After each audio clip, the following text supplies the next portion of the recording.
Existem alguns cuidados que a gente deve tomar para preservar a saúde da polpa durante os preparos cavitários.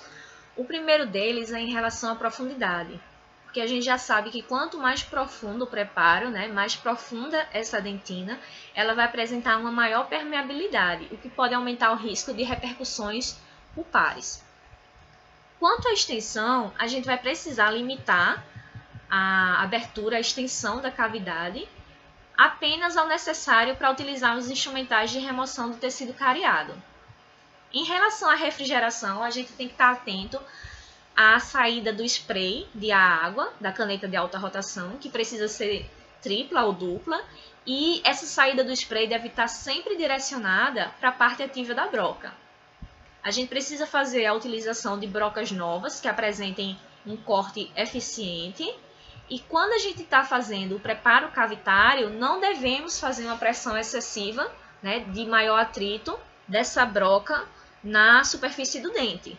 Devemos fazer aqueles movimentos que a gente chama de intermitentes, que é um movimento que não gera tanto calor e o atrito não é prolongado com a superfície do substrato dental.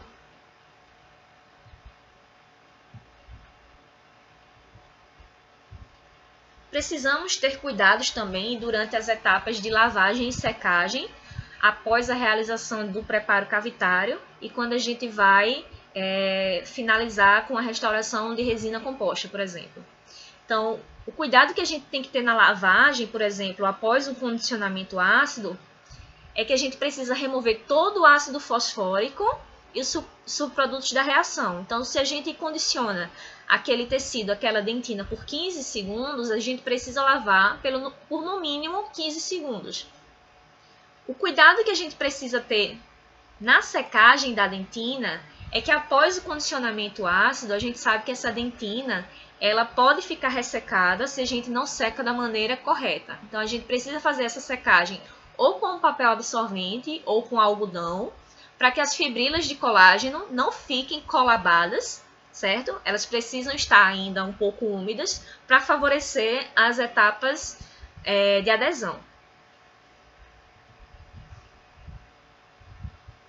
Precisamos também ter alguns cuidados em relação à biocompatibilidade dos materiais, porque a gente sabe que nem todos os materiais são biocompatíveis com a polpa. Então, por exemplo, a gente não pode fazer condicionamento ácido, utilizar ácido fosfórico sobre a polpa. A gente não pode colocar sistema adesivo, resina composta sobre a polpa. Mas alguns materiais, como por exemplo o hidróxido de cálcio, como o MTA, que não está exemplificado nesse slide, eles são biocompatíveis e a gente pode inseri-los diretamente em contato com polpa. Em relação ao mecanismo de defesa do complexo dentino-pulpar, esse mecanismo de defesa ele é relacionado à formação da dentina terciária. E para a gente chegar até o conceito de dentina terciária, a gente vai falar um pouquinho sobre a dentina primária, a dentina secundária, a dentina esclerosada e, por fim, a dentina terciária. São conceitos que provavelmente vocês já viram na histologia, tá? Mas a gente vai reforçar um pouco aqui, para saber como é esse mecanismo de resposta da polpa. A dentina primária, tanto a dentina primária como a dentina secundária, são tecidos fisiológicos. Então, a gente chama de dentina fisiológica. A dentina primária, especificamente, ela é depositada até o momento em que o dente erupciona na boca. Então, a partir do momento em que o dente erupciona na boca, já não é mais formada a dentina primária, e sim a dentina secundária, que é depositada após esse momento de erupção do dente. Então, essa dentina secundária, ela vai sendo formada a partir de alguns estímulos, mas são estímulos de baixa intensidade, que são naturais da cavidade oral.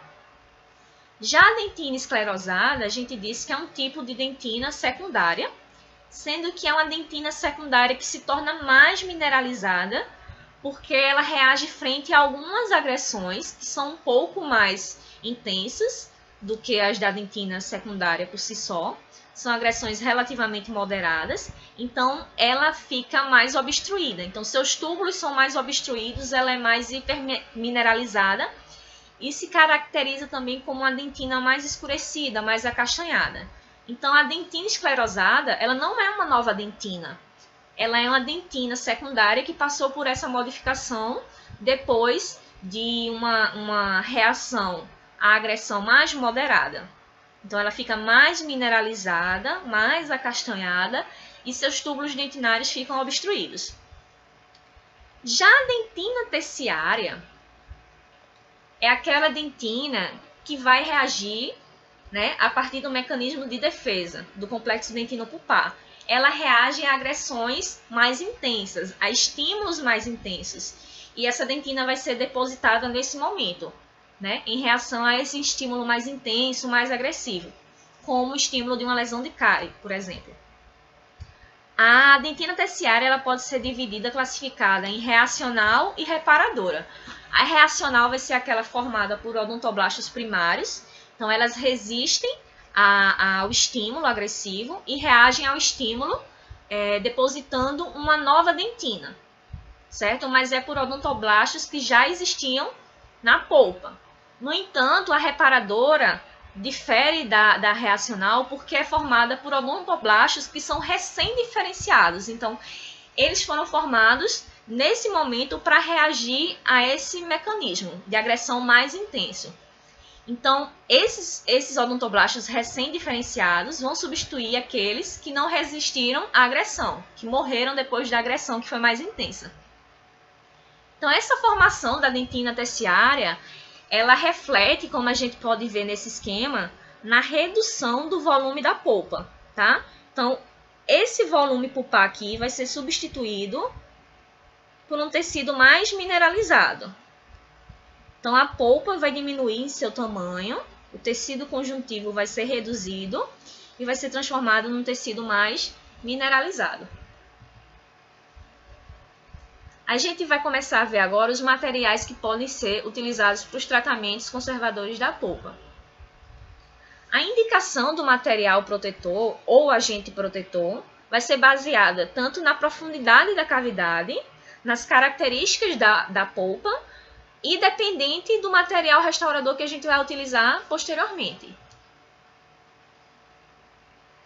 Então, a gente pode chamar tanto de material protetor ou agente protetor, agente de proteção. E ele deve ter algumas características, né? As principais delas são que deve propiciar condições para que a polpa possa se recuperar das injúrias ocorridas e deve promover o selamento dos tecidos dentários contra possíveis contaminações bacterianas. Então, o professor Mondelli, que é uma referência que a gente utiliza muito na dentística, em 98, ele listou, como vai ser apresentado nesse slide e no próximo, ele listou todas as características e requisitos necessários para um bom agente de proteção pulpar. Então, iniciando pelos requisitos de que ele precisa ser um bom isolante térmico e elétrico, precisa ter propriedades bactericidas e ou bacteriostáticas, apresentar adesão às estruturas dentais, estimular a recuperação das funções biológicas da polpa, favorecer a formação da dentina terciária, não provocar injúrias pulpares, biologicamente deve ser compatível com o complexo dentino-pulpar, apresentar resistência mecânica suficiente aos esforços de condensação dos materiais restauradores, inibir a penetração de íons metálicos no dente, evitar ou diminuir a infiltração de bactérias ou toxinas bacterianas na dentina e polpa e ser insolúvel no ambiente bucal. Então, a gente percebe que é uma lista com muitos requisitos. No entanto, nenhum material de proteção pulpar existente consegue ter todos esses requisitos reunidos num único produto. Então, tradicionalmente, a gente classifica os agentes de proteção pulpar em agentes de selamento, agentes para selamento, agentes para forramento e agentes de base, ou agentes para a base cavitária. E essa classificação ela é baseada a partir da espessura desses agentes e da viscosidade do material que vai ser aplicado. Os agentes para selamento normalmente são produtos que são líquidos e apresentam uma película protetora que tem uma espessura bastante fina. Eles têm a função de vedamento da embocadura dos túbulos dentinários e os microespaços que se formam entre o material restaurador e as paredes circundantes das cavidades. Diminui a permeabilidade à infiltração de fluidos e bactérias.